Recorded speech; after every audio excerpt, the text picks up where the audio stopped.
Mulai, mulai. Salam sejahtera untuk kita semuanya. Perkenalkan nama saya Vera Yunita Borulubis dengan nomor induk mahasiswa 4112201120 dari kelas AM 3D pagi. Saya akan mempresentasikan materi mengenai Peraturan Menteri Keuangan Republik Indonesia nomor 65 PMK 03 tahun 2022 dan nomor 71 PMK 03 tahun 2022. Yang pertama yaitu Peraturan Menteri Keuangan Republik Indonesia Nomor 65 PMK 03 Tahun 2022 tentang pajak pertambahan nilai atas penyerahan kendaraan motor bekas.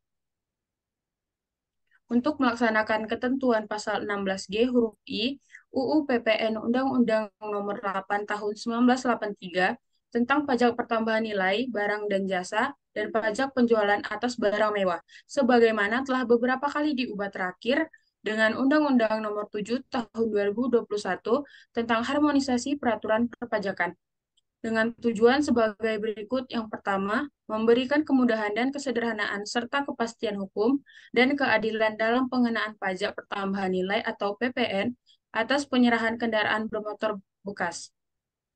Penggantian Peraturan Menteri Keuangan Nomor 79 PMK 03 Tahun 2010 tentang pedoman perhitungan pengkreditan pajak masukan bagi pengusaha kena pajak yang melakukan kegiatan usaha tertentu, karena belum dapat menampung perubahan ketentuan sebagaimana dimaksud dalam huruf A, sehingga perlu diganti.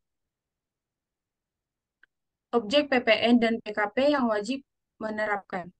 Objek PPN-nya yaitu penyerahan kendaraan bermotor bekas. PKP yang wajib menerapkannya, pengusaha kena pajak yang melakukan kegiatan usaha tertentu berupa penyerahan kendaraan motor bekas, wajib memungut dan menyetorkan pajak pertambahan nilai yang terutang atas penyerahan kendaraan bermotor bekas dengan besaran tertentu.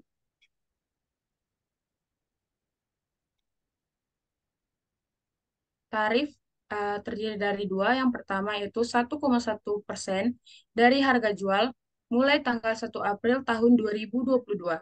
Yang kedua adalah 1,2% dari harga jual mulai berlaku pada saat diberlakukannya penerapan tarif PPN yang terdapat pada pasal 7 ayat 1 huruf B UU PPN. Dasar pengenaan pajak sama dengan harga jual tidak termasuk PPN. PPN atas penyerahan BKP lainnya atau JKP. Dalam hal PKP yang melakukan kegiatan usaha tertentu berupa penyerahan kendaraan bermotor bekas, juga melakukan BKP lainnya atau jasa kena pajak, pemungutan PPN yang terutang atas penyerahan BKP lainnya atau JKP tersebut dilaksanakan sesuai dengan ketentuan peraturan perundang-undangan di bidang perpajakan.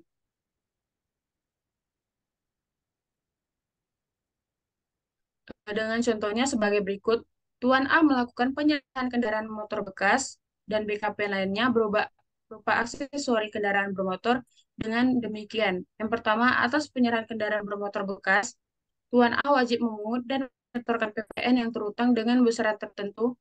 Dan yang kedua yaitu, atas penyerahan aksesori kendaraan bermotor, Tuan A wajib memungut PPN sesuai dengan ketentuan peraturan perundang-undangan di bidang perpajakan.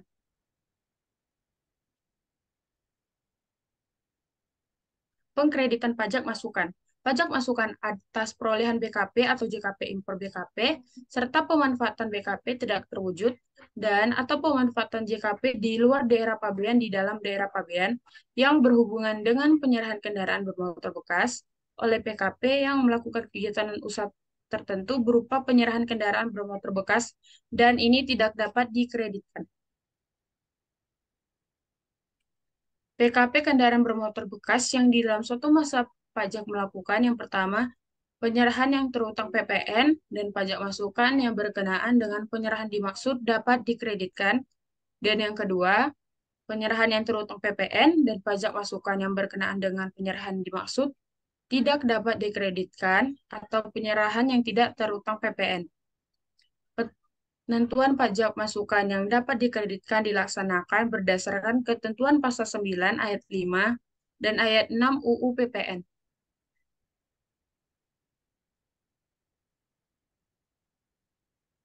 PMK yang dicabut dan dinyatakan tidak berlaku. Peraturan Menteri Keuangan Nomor 79 PMK 03 Tahun 2010 tentang pedoman perhitungan pengkreditan pajak, masukan bagi pengusaha kena pajak dan melakukan kegiatan usaha tertentu. Saat PMK mulai berlaku, yaitu tanggal 1 April tahun 2022. Dan yang kedua yang akan dibahas yaitu Peraturan Menteri Keuangan Republik Indonesia Nomor 71 PMK 03 Tahun 2022 membahas tentang pajak pertambahan nilai atas penyerahan jasa kena pajak tertentu, yang terdiri dari pasal 1, faktur pajak adalah bukti pungutan pajak yang dibuat oleh pengusaha kena pajak yang melakukan penyerahan barang kena pajak atau penyerahan jasa kena pajak.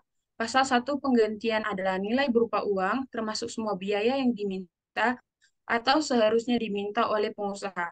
Karena penyerahan jasa kena pajak, ekspor jasa kena pajak atau ekspor barang kena pajak tidak berwujud, tetapi tidak termasuk pajak pertambahan nilai yang dipungut berdasarkan Undang-Undang Pajak Pertambahan Nilai dan potongan harga yang dicantumkan dalam faktur pajak.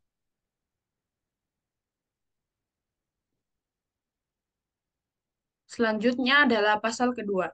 Jasa kena pajak tertentu sebagaimana dimaksud pada ayat 1 meliputi yang pertama itu jasa pengiriman paket sesuai dengan ketentuan peraturan perundang-undangan di bidang pos. Yang kedua, jasa biro perjalanan wisata. Yang ketiga, jasa pengurusan transportasi atau freight forwarding. Yang keempat, jasa penyelenggaraan perjalanan ibadah keagamaan. Yang kelima, jasa penyelenggaraan yang meliputi yang pertama, pemasaran dengan media voucher. Yang kedua, layanan transaksi pembayaran terkait dengan distribusi voucher. Dan yang ketiga, program loyalitas dan penghargaan pelanggan atau disebut dengan customer loyalty atau reward program. Selanjutnya adalah pasal ketiga, besaran tertentu sebagaimana dimaksud dalam pasal 2 ayat 1, penyerahan jasa kena pajak tertentu sebagaimana dimaksud dalam pasal 2 ayat 2, huruf A yaitu sebesar 10% dari tarif pajak pertambahan nilai sebagaimana diatur dalam pasal 7 ayat 2 Perundang-Undang Pajak Pertambahan Nilai dikalikan dengan penggantian. Yang kedua itu huruf B, yaitu sebesar 10% dari tarif pajak pertambahan nilai sebagaimana diatur dalam pasal 7 ayat 1 Undang-Undang Pajak Pertambahan Nilai dikalikan dengan harga jual paket wisata, sarana angkutan, dan akomodasi. Yang ketiga itu huruf C, yaitu sebesar 10% dari tarif pajak pertambahan nilai sebagaimana diatur dalam pasal 7 ayat 1 Undang-Undang Pajak Pertambahan Nilai dikalikan dengan jumlah yang ditagih atau jumlah yang seharusnya ditagih. Yang keempat yaitu huruf D, yaitu sebesar yang pertama ada 10% dari tarif pajak tambahan nilai sebagaimana diatur dalam pasal 7 ayat 1 Undang-Undang Pajak Pertambahan Nilai dikalikan dengan harga jual paket penyelenggaraan perjalanan ke tempat lain. Dalam hal tagihan dirinci antara tagihan paket penyelenggaraan perjalanan ibadah keagamaan dan tagihan paket penyelenggaraan perjalanan ke tempat lain. Yang kedua yaitu 5% dari tarif pajak pertambahan nilai. Sebagaimana diatur dalam pasal 7 ayat 1 Undang-Undang Pajak Pertambahan Nilai dikalikan dengan harga jual keseluruhan paket penyelenggaraan perjalanan. Dalam hal tagihan tidak dirinci antara tagihan paket penyelenggaraan, perjalanan ibadah keagamaan, dan tagihan paket penyelenggaraan perjalanan ke tempat lain.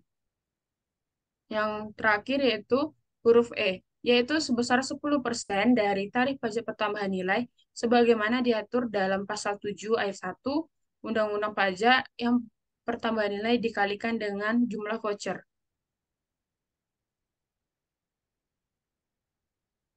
Dan pasal yang terakhir yaitu pasal 7, peraturan menteri ini mulai berlaku pada tanggal 1 April tahun 2022 agar setiap orang yang mengetahuinya memerintahkan pengundangan peraturan menteri ini dengan penempatannya dalam Berita Negara Republik Indonesia. Sekian presentasi yang dapat saya sampaikan. Lebih dan kurangnya saya mohon maaf. Saya ucapkan terima kasih.